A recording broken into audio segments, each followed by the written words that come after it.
Hello and welcome to the second episode of the MediaTech Podcast, where we show prospective students, how to find success in a media field. Today we are with Mike and Crystal of the audio production program, Recording Arts here at MediaTech. And this is going to be just a quick overview of the program in general, the Recording Arts program in general. So first, if you wouldn't mind, tell me a little bit about you guys and your professional backgrounds. I start off with an internship at the University of Health Sciences, the medical school. And that's one of the first things I try to tell students is there's a lot more to this industry than just recording a band or something like that. Because you can imagine a school like that has a huge media department. They shoot video all the time. And since I was there during the summer, when all the staffers were taking vacation, I got to do everything. They knew I was an audio guy, but they're like, hey, you want to direct today? Wow. Or do you want a TD today? So start off there, and then I got a job at a large sort of jingle house here in Dallas called TM Communications. And you don't mind if I tell you the student story, because this was a place that I gave my resume right after college, just like a million other people, and they apparently didn't call me. However, about a year later, a keyboardist friend that was a good friend in college called me and said, hey, I'm working over here at TM and I'm moving up to the next level. They wanted to know if I knew anybody that would take this position, and I suggested you.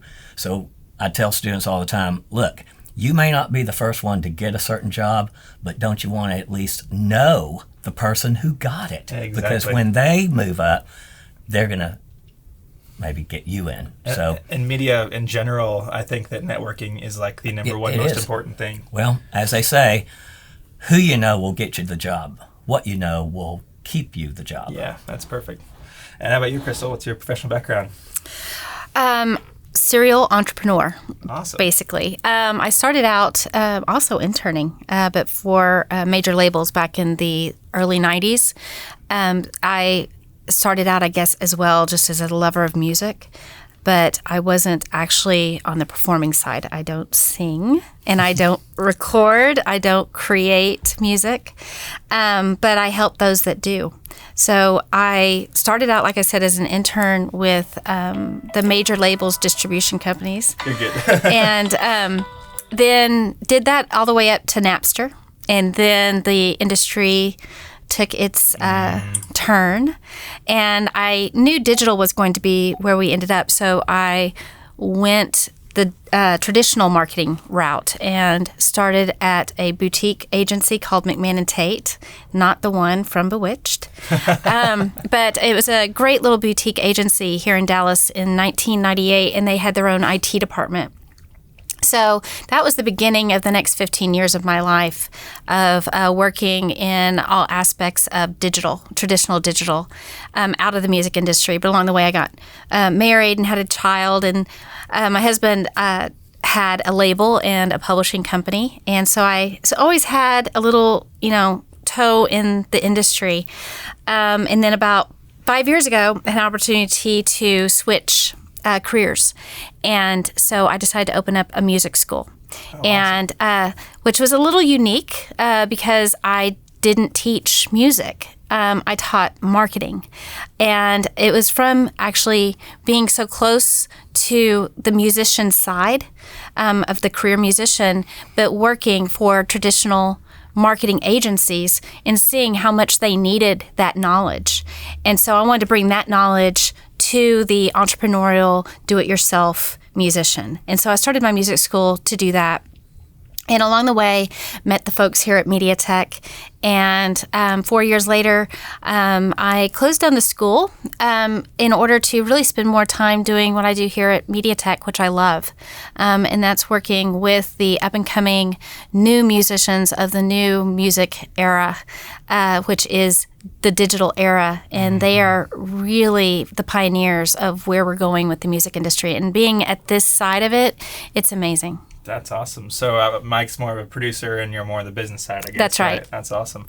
So tell us a little bit about the program in general, Recording Arts. Like, I guess we can start in a second with the first semester, but, what can a student that's looking to become a producer expect to learn at MediaTech? Well, we have courses in all aspects, and we have 3 tracking studios as well as computer labs and stuff. Some people, when they first ask about our school, they'll just put it out there, why should I come to your school and not go to, I won't mention the names. Yeah, one of the many others. And quite simply, access to the equipment. Because some schools don't let you get access to what I call the big boy toys until the last semester or whatever. First semester of Intro to Audio, we end the semester by going to the studios and getting signals. Now, we don't allow them to do a session then, because I keep telling them, you don't want to invite your friends over and then 45 minutes later you can't even get signal to their headphones. So it's a practice to get ready, and starting in their second semester, they are recording and have access to everything we have in the building. Tell us a little bit about this building, too. We're in the Dallas location MediaTech, but yes, this building special. had a little history. It started off as the Robert Tilton on-air evangelistic show. This was their production facility. And then another guy named Mike Prestasi, I think is how you say his name, bought it and turned it into a place he called, what was it called? Maxi Media. Maxi Media, yeah, thanks. And so he did something interesting, which was not only have some studios, but also have a live performance area. The idea would be someone did an album, and then they have their album release party here. Oh, nice. So when we moved into this building, that created a great opportunity for us to have a really nice live sound performance area. Mm-hmm. And so we're going to try to tie that in more and more with the video thing. Our owner, Russell, is always talking about, Austin city limits. We should have gigs here and video them and stuff. So that would be really great, and we got the place to do it. That's awesome. And some notable artists have recorded in this building as well. Oh, right? yes. Yeah, of course, we came from Dallas Sound Lab, which was at a different location when we started the school. It was at Russell's Dallas Sound Lab studio at Las Colinas. And that one had huge history with everything from Destiny's Child to Kurt Franklin to Pandora. What Pantera. Pantera, yeah. Stevie Ray Vaughan, all of that. That's amazing. Yeah. That's really cool. And if you're not watching this on YouTube, if you're on one of the other platforms, we're in an incredible studio here, and this is one of 3 or 4. Yes, this is one of them. This is our Studio D. It's got a SSL duality console. It's actually an analog pathway console, but it has digital control over it. That's awesome. And I mean, there's 4 audio studios in this building, right? Well, there's 3 main tracking areas downstairs. Then we've got what we call Studio C, which is the post-production classroom and place for the students to learn their video post-production skills. And then we got smaller rooms for them to work on that as well. And then we got audio lab stations upstairs too. Yeah, and like if you are watching this on YouTube, access to this equipment is amazing. I mean, for students, I think that's what separates not just the audio program, but MediaTech in general, right? The video guys have a bunch of awesome equipment to work with as well.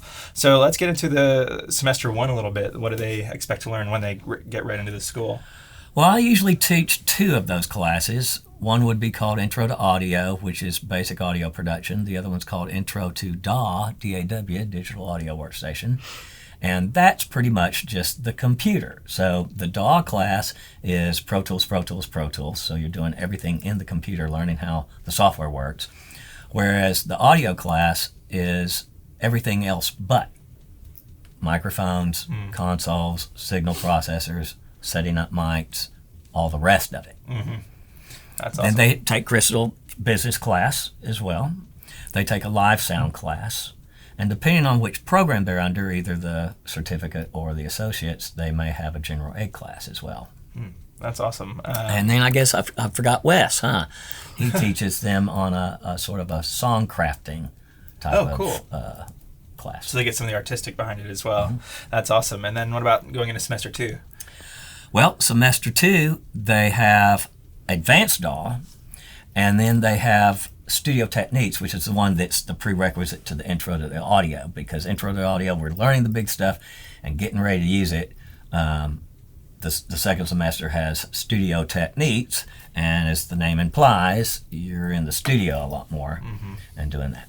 That's awesome. And then, as you mentioned earlier, the studios are open at a certain point for students to come session, right? Right, starting their second quarter. That's amazing. Semester. I mean, if they have a band or just, want to get some practice in. Well, of course, you know how people tend to want to bend around rules sometimes. If the new students get to know some of the more progressed students, well, then they start buddying up with them and get to go in there under the guise they're just watching, So. And this facility is open 7 days a week till 2 a.m. That's right. We're open from 9 a.m. to 2 a.m. in the morning, 7 days a week. I mean, that kind of access for students is like unprecedented elsewhere. I mean, that's amazing. Pretty much. So going in from semester 2 to semester 3, let's talk a little about that. Semester 3, they've got, I believe, a second live sound. They also would have a gen ed. And did they have another business class then as well? No, actually, I have them first and second semester. Yeah. Okay. That's awesome. And you mentioned Pro Tools. That's the industry standard. And by the time they get through semester 2, so they have an advanced DAW. Like, are they pretty much fully immersed within Pro Tools at that point? Yes, pretty much. We would be at the level 1 certification if they would like to go online and do the Avid certification. Wow, that's cool. And working with a lot of analog tools that you guys have here as well, right? Sure, absolutely. And can you speak a little about the analog tools that you do teach the students in? Say again. Can you speak a little bit to the analog tools and equipment that that well, that as program? you can see, or maybe you can't over there in the corner, a lot of analog rack mount gear. And like I say, even though a lot of people assume this is a digital console, it's actually an analog console. So the path coming in is pure analog, and when it leaves the console, it's still pure analog. However, the reason they call it duality is because it has digital switching. So it allows for less buttons and cleaner switching than, say, an older analog board. Gotcha.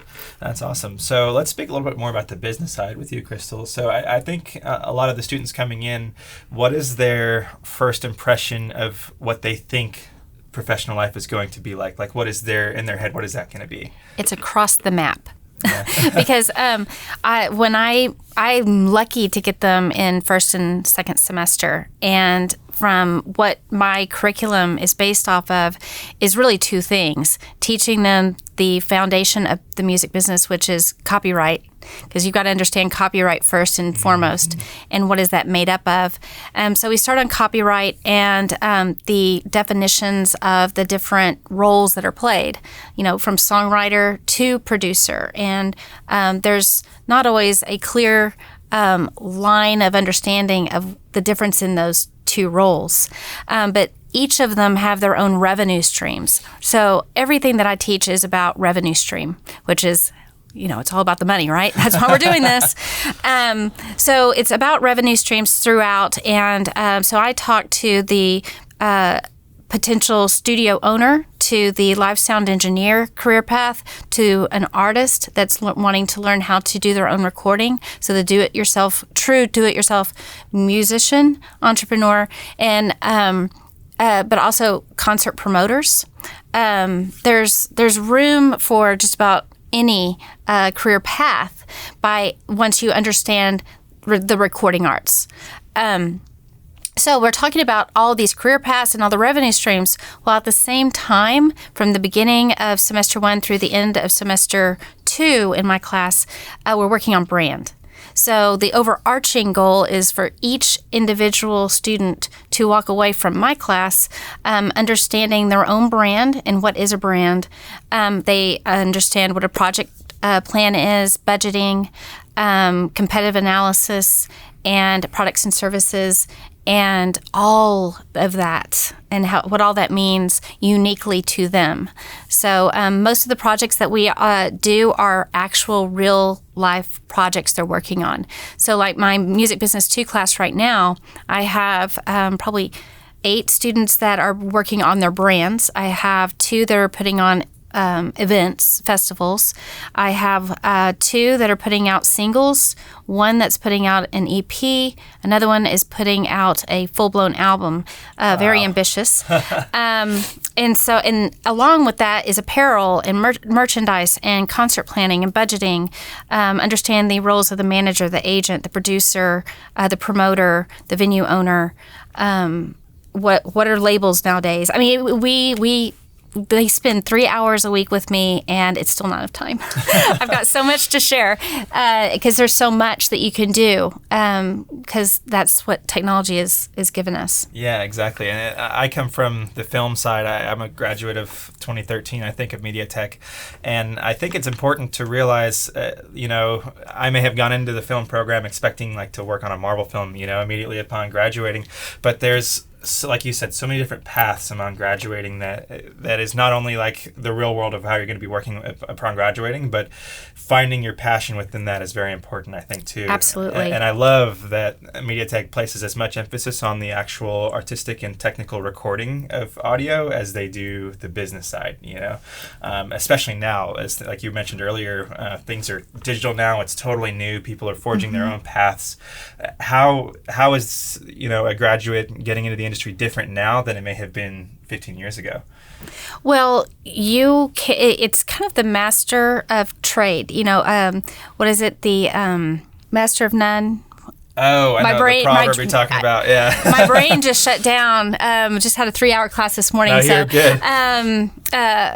But you can know so much, but you've got to find out what is your skill set, what are your attributes, what are you best at, and monopolize those, and then build a team around you that supports you and helps you be best at what you're best at. So that's what we try to find out. A lot of people come in thinking that they're going to do one thing, but by the end of the semester, so many more opportunities, the program, and even semesters, so many more opportunities are offered to them. You can learn how to be, are you sure you want to be a producer? Do you really want to be a songwriter? Yeah. Are you wanting to really build a studio, or do you really want to be a producer? A lot of these definitions have been muddled because those aren't clear. But again, why I create a foundation in the copyright and licensing and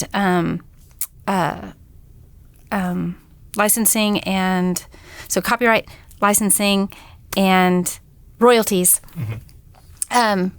And sync licensing key. Yeah. Oh my gosh, the opportunities in sync licensing now. Yeah. That's just going to continue to grow. And then understanding streaming and understanding that, it's about monopolizing all these other revenue streams instead of focusing on streaming. It's all about consumption models. And so it's an interesting opportunity. Everybody's got their own little path that they can find and carve out. That's awesome. I mean, the technical expertise is one thing, but having the background in the business and knowing where the money's going to come from is sort of like your glasses or your flashlight as you enter into the world of the professional industry. Well, I think that's the point. That's a good point. It's like all the revenue streams back in the day, back then, revenue streams came from the product. It's CDs, vinyl, tapes, cassettes, and some performance royalties through radio airplay, broadcast performance royalties. But now there's so many opportunities for revenue stream, and it's based on brand. It's understanding brand. It's not a. I hate to say this sometimes. It's not about the music. It is about the music. The music is the tool to promote and bring brand awareness to then generate more income streams. Yeah. Getting people out to the shows, getting people to watch a movie or TV because this performer is on that show, or they hear the music on the show and it draws people to know more about that musician or that artist. Yeah. So it's building brand awareness and using the music to drive people to that. That's awesome. I mean, my former job, I was the head of a department that produced a lot of video content for one specific company that had a fairly large YouTube channel, and it was my job to negotiate contracts with, music libraries for sync contracts and stuff like that. In addition, I would sometimes work with bands directly. I might hear them they might come up on just my Pandora or something, and then I'd be like, wow, that song would be perfect. So I get in touch with the band or their management or whatever, and then I think that's a really interesting way that this industry is going into, because 20 years ago, that kind of not just discovery of that music, but being able to get in touch with the management and get a contract together and get the license to do whatever you will with it can happen within a matter of days now, Right. And we're talking serious money too when you're dealing with bigger contracts and bigger libraries and things. Absolutely. The landscape has totally changed. Yeah, and I knew there's one I was not mentioning, publishing. Oh, so yeah. it's copyright, publishing, and licensing, but really understanding publishing, and that you can, everybody says, keep your publishing, you can be your own publisher. Well, do you want to take on all that responsibility? There's admin publishing too, knowing what you need for whatever you're trying to accomplish. Mm-hmm. It's so exciting. I love my job because I get to work with each individual, and, every single semester it's a whole new group of amazing new entrepreneurs, and we get to find out, what are we going to do? What do you want to do with your life?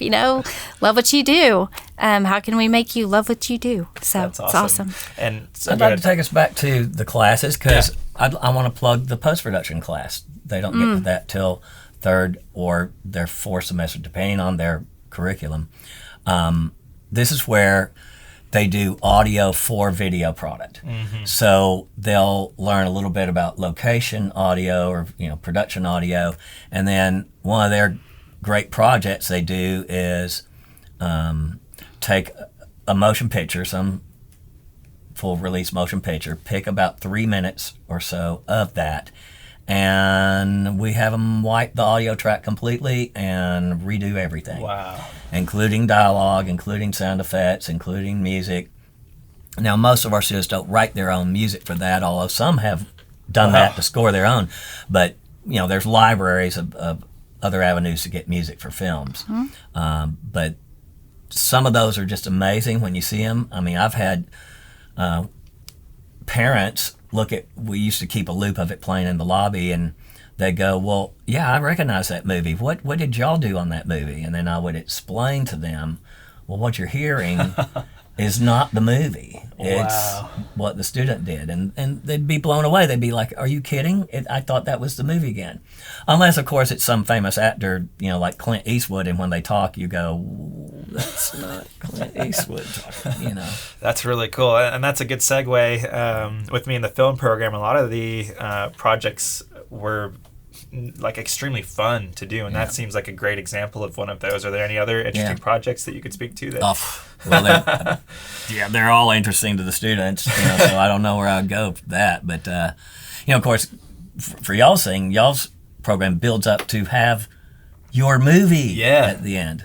Big and of class-wide short film. Audio department's involved in that a little bit, and so yeah. Well, and then there's music videos. Did you talk about music videos in the film? In the film, yeah. Yeah. So that, and that's what's so great also about MediaTech is that we have film program and then we have a music program, and so that's. If you're a musician or if you're a producer or if you're wanting to learn that side of thing, which is a critical part of the music industry now, is if you are, everything's video, hence YouTube, hello. So having a clear understanding, but also knowing people that do video and video people, knowing people that can do the music, that's not always taught together. And so we teach it all in one place. And so they're mingling with each other and networking here at the school. And even some of the other programs are awesome to know, like acting coming up, and then makeup also acting. coming up. That's amazing. You also have mobile app development and web animation. And web development, building your brand, being able to not only build your brand in my class, but also implement that. Build your own digital, your logos, your website, your social media platform, understanding all of what it takes to do a business structure, an LLC, S Corp. What are you what are your goals? Yeah, that's amazing. Can you speak to any specific student success stories coming out of the audio production program? I'm working on a series right now. You could see on the YouTube if you're there, subscribe, called Grad You Did, where I'm working with you guys on getting a list of names for potential students or former students to feature in this mini documentary. And just out of the nature that the audio program is very large here, like several of those names come up, and a lot of them are very impressive about what they're doing in the real world now. The first one that comes to mind is a guy whose stage name is Bush. Mm-hmm. And he had just graduated, and then I saw him in the parking lot either the next semester or shortly after, and I'm like, well, what's up? He's like, well, I'm living in Hollywood. I'm like, Hollywood, California? And he's like, yeah. And I probably can't disclose everything he's doing, but let's just say he's got access to stuff very few people have access. They were asking him to remix certain things, and oh my gosh. That's really cool. And then there's a woman that's working with, I forget their name, a very large K-pop band right now. She's on their world tour working with their lighting and AV setup. Mm-hmm. Like, as we mentioned quite a bit earlier, the paths are endless, graduating with this. And of course, we do have a AV class that's just audio video production, because that's a big deal with hotel gigs or corporate gigs. That's another whole path, Well, that's awesome. I think that pretty much wraps it up. We're going to be doing a podcast like this that goes over each of the programs, and we're also going to be doing equal amount of content in Houston. We are in the Dallas campus right now. But yeah, thank you guys so much for your time. Sure, you bet. It was a pleasure. Yeah, and if anybody's listening to this, if you're on YouTube, make sure you hit the subscribe button and the bell icon to be notified every time we make a new video. We're going to be growing out the MediaTech channel quite a bit over the next several months. And if you're listening to this on any of the podcast platforms, again, hit subscribe. There's going to be a weekly podcast, and once we're through with these program overviews, we're going to get real specific. We're going to probably patch into some Pro Tools and go real deep dive into a lot of different topics. So it's going to be great if you're looking for a career in the media industry. Look no further. This is the one. Maybe